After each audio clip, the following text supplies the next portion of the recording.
ఈరోజు నెల్లూరు జిల్లా కాంగ్రెస్ పార్టీ విద్యార్థి విభాగమైనటువంటి ఎన్ఎస్యుఏ ఆధ్వర్యంలో వందలాదిగా కాలేజీ విద్యార్థులు ఈరోజు బయటకు వచ్చి నీట్ ప్రశ్నాపత్రం లీక్ అయిన దాని గురించి, అదేవిధంగా ఏదైతే ఈరోజు దేశంలో యువత మొత్తం ఒక ఆందోళనలో ఉందో, ఎందుకంటే గత 10 సంవత్సరాలలో బీజేపీ ప్రభుత్వంలో సుమారు 156 సార్లు యొక్క విద్యార్థులకు సంబంధించినటువంటి ప్రశ్నాపత్రాలు లీక్ అవ్వడం, వాళ్ళ యొక్క భవిష్యత్తుని అగమ్య గోచరంగా మార్చినటువంటి బీజేపీ ప్రభుత్వం పైన ఈరోజు ఢిల్లీలో ఏ విధంగా యువతలోంచి ఒక కొత్త ఉవ్వెల్లాగా ఈరోజు పోరాటాలు మొదలైనది చూస్తున్నాం.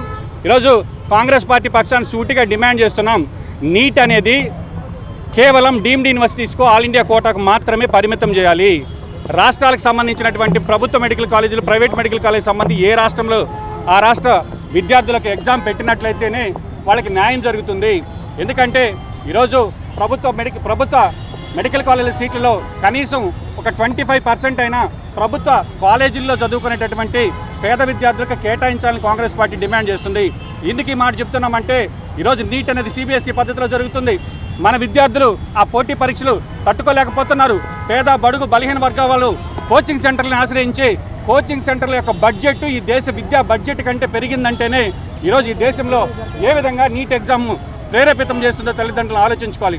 సుమారు దేశంలో 22 లక్షల మంది విద్యార్థులు నీట్ ఎగ్జామ్ రాస్తే పర్సెంటైల్ సిస్టమ్ అని, అంటే మనం చదువుకునేటప్పుడు ఒక 100కు 30 మార్కులు వస్తేనో లేదా 100కి 40 మార్కులు వస్తేనే పాస్ అయ్యేటటువంటి విధానాన్ని పక్కన పెట్టి, పర్సెంటేజ్ సిస్టమ్ని పక్కన పెట్టి పర్సెంటైల్ విధానం తీసుకురావడం వల్ల, అంటే ఎంతమంది రాసినా కూడా సగం మందికే కట్ ఆఫ్ చేయడం వల్ల విద్యార్థుల మీద ఒత్తిడై గత 10 సంవత్సరాల్లో సుమారుగా 130 మంది విద్యార్థులు ఈ యొక్క మెడికల్ సీట్లు రాలేదనేటటువంటి బాధతో కూడా ఆత్మహత్య చేసుకోవడం జరిగింది.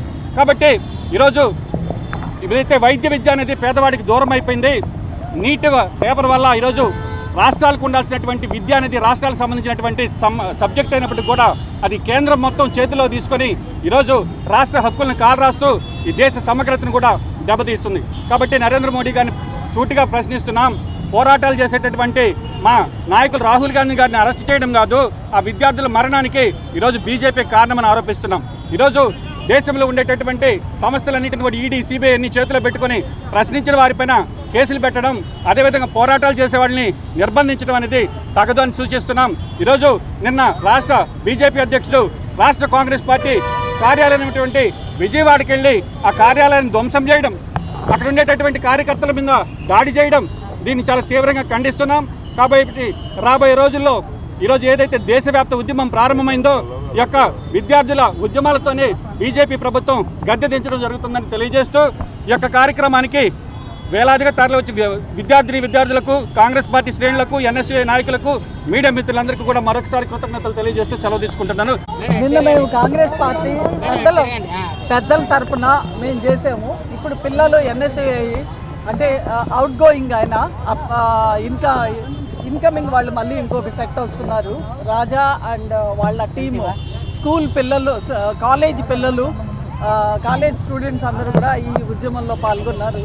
యాక్చువల్గా ఇందులో మేం చేసింది ఏం లేదు, మొత్తం ఆ పిల్లలు చేశారు. కాకపోతే వాళ్ళు మమ్మల్ని ముందు తోసారే కానీ వాళ్ళు చేసిన ప్రోగ్రామ్ ఇది.